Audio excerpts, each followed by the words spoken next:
Thank you so much for giving us such a great opportunity. I'm Iko Kitagishi, the head of Manifold Lab. The Manifold Lab was established in March 2019 and is responsible for the company's research and development. We focus on applied research rather than the basic research. In other words, we consider how to apply scientific knowledge and existing technologies to the issues faced by Manifold's users. We aim to resolve issues related to finance by using the power of technology and data. We are still a small team, but have talented experts in specialized fields. Members consist of those who identify with Manifold's challenges and the value of our data, including employees and non-employees from both inside and outside Japan. We also have two technical advisors from RIKEN, which is Japan's leading research institute in the field of AI. We are currently working in 4 areas. The first is statistics, machine learning, and deep neural networks, better known as AI. The second is natural language processing. The third is image processing. And the fourth is UI and UX. As I mentioned, Manifold Lab aims to resolve users' issues with technology and data. Our first step was to understand our users' true issues. By interviewing each product manager and customer support, we identified a wide range of issues. After categorizing these user issues into a large number of technical areas, we concluded that it was important to address these 4. Although we have selected these areas, we plan to flexibly review our areas of focus as and when necessary. We want to help users manage their business exactly as they envision it. We call this the autonomous back office. Just as autonomous cars are fulfilling drivers' high-level intentions and desire for safely, securely, and comfortably reaching our destination. We want to fulfill the high-level intentions and desires of managers through back-office operations and are not only automatic but also autonomous. There is a misconception that we are trying to replace people with machines. Even though we think machines should take over tasks such as simple data entry, our basic philosophy is human-centric. We intend to use machines or AI as an extension of human judgment. We have defined the levels of autonomy similar to that of self-driving cars. There are 6 levels in autonomous driving, from level 0, which is fully manual, to level 5, which is fully autonomous. We defined 8 levels for autonomous back office from level 0 to 7.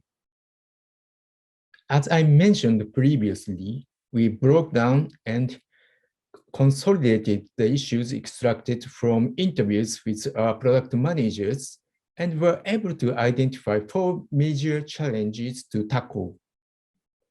The first is to liberate users from data entry. The second is to augment human judgment. The third, to ensure safety and security in intercompany transactions. And the fourth is predict the future. This is interchangeable with cognition, judgment, operation, and prediction. Since the same applies to driving, we consider autonomous back office to be similar to autonomous driving. If automatic is the cerebellum, autonomous would be the prefrontal region of the brain. In other words, it is the difference between conditional reflex and logic. Up to level 4, machines automate the tasks that don't need human intervention. This part requires speed and accuracy and can be solved by existing AI technologies such as deep neural networks. For example, when employees make expense claims, they have to type data into the reimbursement system, such as the amount and recipient of the payment, while referring to paper receipts. Such tasks can be replaced by existing AI. One of the goals of level 4 is to liberate users from data entry so that they can spend more time on their core business. Ultimately, we are aiming for zero data entry. We call this zero typing. We use deep neural networks for these initiatives. I'd like to talk about 3 initiatives: receipt recognition by video, AI OCR, and automatic reconciliation. These initiatives are directed at what we call zero typing. We are working in these areas because Japanese companies are still largely dependent on paper-based evidence. Receipt recognition by video is a technology where each receipt is digitized cleanly simply by taking a video of scattered receipts. AI OCR extracts information required for payment processing from PDF format invoices.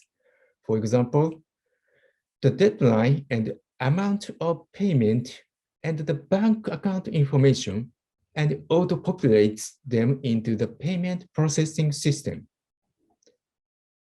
Automatic reconciliation is a technology that automatically matches payments with invoice statements at high speed, even when the total amount paid and billed is different, and even in cases where there are over 1,000 possible combinations.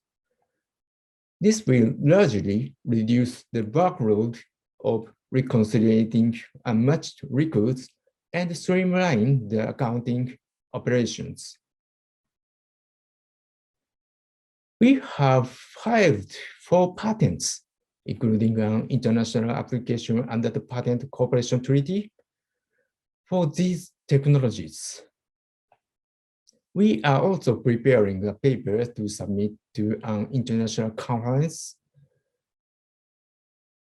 In levels 5 and above, humans and machines work in collaboration with the machine, explaining the basis of its predictions and decisions to humans.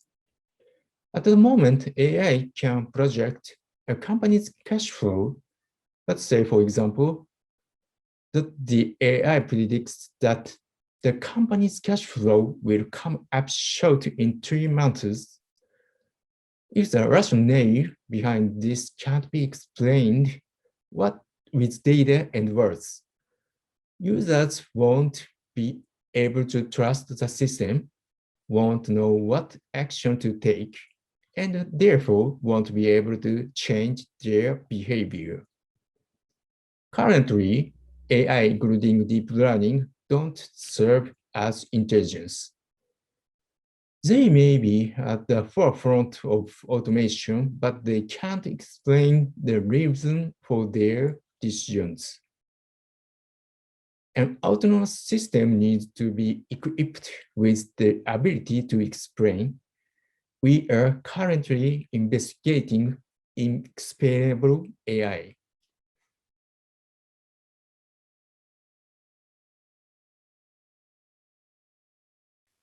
Hello everyone, I'm Sergio, the Chief Design Officer at Manifold. Today I'm talking about how we approach design in Manifold. Here are the works we design. We design user interface of digital products such as Manifold Me and Manifold Cloud. Last year, we won the Good Design Award in Japan.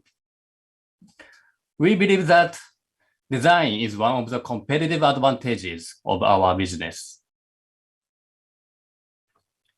Let me introduce the status of design in Japanese business scene.